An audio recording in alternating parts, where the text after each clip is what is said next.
এই বাইকের ইন্ডিকেটরগুলো খুবই লুজ। সো এইটা হচ্ছে একটা ফালতু দিক। হোয়াটসঅ্যাপ গুড পিপল, কী অবস্থা তোমাদের? আজকে আমি হচ্ছে যে আমার এই ঘোড়াটার 10,000 কিলো অতিক্রম করছি। সো ভাবলাম যে এই 10,000 কিলো এর একটা রিভিউ করি, এই বাইকটার পজিটিভ দিক অ্যান্ড নেগেটিভ দিকগুলো একটু তুলে ধরি। যেহেতু আমার এই বাইকটা হচ্ছে আনঅফিসিয়াল, সো আমার এই বাইকের পজিটিভ অ্যান্ড নেগেটিভ দিকের সাথে কোনো ইম্পোর্টার কোম্পানি বা বাংলাদেশে অথরাইজ কোনো কোম্পানির সাথে কোনো সম্পর্ক নাই।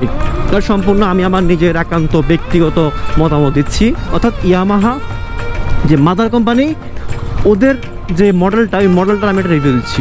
সো অ্যাকচুয়ালি এই বাইকের যে বিষয়টা, এটা আমি 10,000 কিলো রান করার পরে যেটা ফিল হয়েছে আমার কাছে, বাইকটা হচ্ছে যে প্রিটি একটা গুড বাইক, মানে একটা বিচ টাইপের বাইক। এটা নিয়ে কোনো সন্দেহ নাই। আর এটার লুকটা হচ্ছে যে অসাম, মানে এটা লুক নিয়ে হচ্ছে যে বাংলাদেশে কারো কোনো সন্দেহ নাই বলে আমরা মনে করি।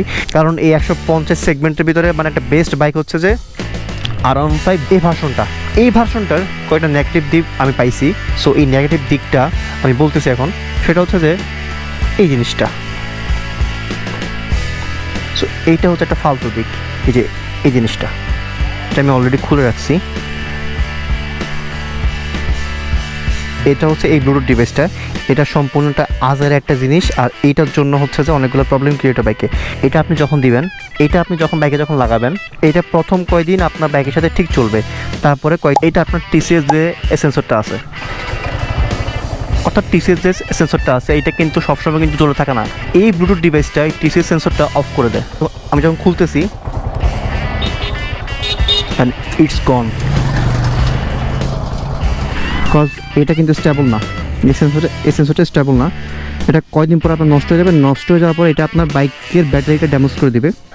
সো এই বাইকের আরেকটা সমস্যা হচ্ছে যে চেনের সমস্যা। অ্যান্ড এই কারণে হচ্ছে যে আমি স্টক যে চেনটা আছে, স্টক চেনটা আমি চেঞ্জ করে হচ্ছে যে এই জমথাই যেটা আছে, এই জমথাই আমি এই চেনটা লাগাইছি।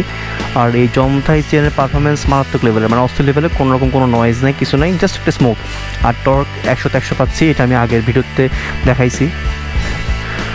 আর তেলের দিক বিবেচনা করতে গেলে বাইকের পার লিটারে হচ্ছে যে 42 কিলোর মতো যায়। এই বাইকের ইন্ডিকেটরগুলো খুবই লুজ, মানে খুবই দুর্বল। কিছুর সাথে লাগলে হচ্ছে যে খুলে পড়ে যায়। আর কালার ইস্যুটা শুধুমাত্র আমি 2 জায়গায় পাইছি। এখানে 2 জায়গায় শুধুমাত্র রং উঠছে, আর কোনো জায়গায় মোটামুটি উঠে নাই, সব কিছু ঠিক আছে। আর এই বাইকের আরেকটা প্রবলেম হচ্ছে যে কালার প্রবলেম। এখানে বসতে পিলিয়ন যখন বসে, পিলিয়ন বসলে হচ্ছে যে এই সাইড দুইটা হচ্ছে যে আপনার কালারটা আপনার চেঞ্জ হয়ে যায়, অর্থাৎ কালার উঠে যায়। এই বাইকের আর একটা নেগেটিভ দিক আছে, সেটা হচ্ছে যে এই বাইকের টাইমিং চেনটা আপনি প্রথম দিকে মেনটেন না করলে, এই বাইকটা প্রথম দিকে আপনি যদি মেনটেন ঠিকমতো না করেন, তখন সেক্ষেত্রে আপনার টাইমিং চেনটা লুজ হয়ে যায়। আর টাইমিং চেনটা লুজ হওয়ার কারণে খুব বাজে একটা সাউন্ড বের হয়, যেটা আমি এখন ফেস করতেছি। সো এখন যেহেতু 10,000 কিলো যেহেতু হয়ে গিয়েছে, তো সেক্ষেত্রে আমি হচ্ছে যে এখন এটাকে সার্ভিসে দিব। কজ 10,000 কিলো যেহেতু চলছে, সো ইঞ্জিনটা সেট হয়েছে। এর আগে যতবার আমি আমার টেকনিশিয়ানদের সাথে কথা বলছি যে ভাই আমার তো টাইমিং চেনে সাউন্ড করতেছে, এটাকে ঠিক করে দেন। ও বলছে যে ভাই এটা এখন নতুন বাইক, এটা এখন এই বাইকটা এখন না করাটাই বেটার, এটা এখন খুললে হচ্ছে যে সাউন্ডটা আরও বেশি নষ্ট হয়ে যেতে পারে। আর আরেকটা প্রবলেম এই বাইকে, সেটা হচ্ছে যে এই বাইকের লুকিং গ্লাসগুলো খুবই হার্ড, এটা অ্যাডজাস্ট করা যায় না খুব একটা। এছাড়া এই বাইকের অ্যারোডাইনামিক্স বলেন, স্পিড বলেন, তারপরে সাউন্ড বলেন বা স্মুথনেস বলেন, যাই বলেন না কেন, এই বাইকটাকে বাংলাদেশের অন্য কোনো বাইক কোনোভাবে বিট করতে পারতেছে না স্পোর্টস সেগমেন্টে। So I can assure that যে এটা মানে এই বাইকটা আসলে এইটার কোনো বিকল্প নাই। হ্যাঁ, আপনি এটার সাথে যদি কম্পেয়ার করেন, সেক্ষেত্রে একটা বাইক কম্পেয়ার করতে পারেন, সেটা হচ্ছে যে CBR। এছাড়া যেসব বাইকগুলো আছে SXR বা হচ্ছে GPX, যেমন অর্থাৎ স্পোর্টস সেগমেন্টের ভিতরে, সো ওইসব সেগমেন্টের ভিতরে আসলে R15-এর সাথে R15-কে বিট করার মতো আসলে কেউই নেই। সো এটা নিয়ে কোনো ডিফিট করার মতো কিছুই নেই।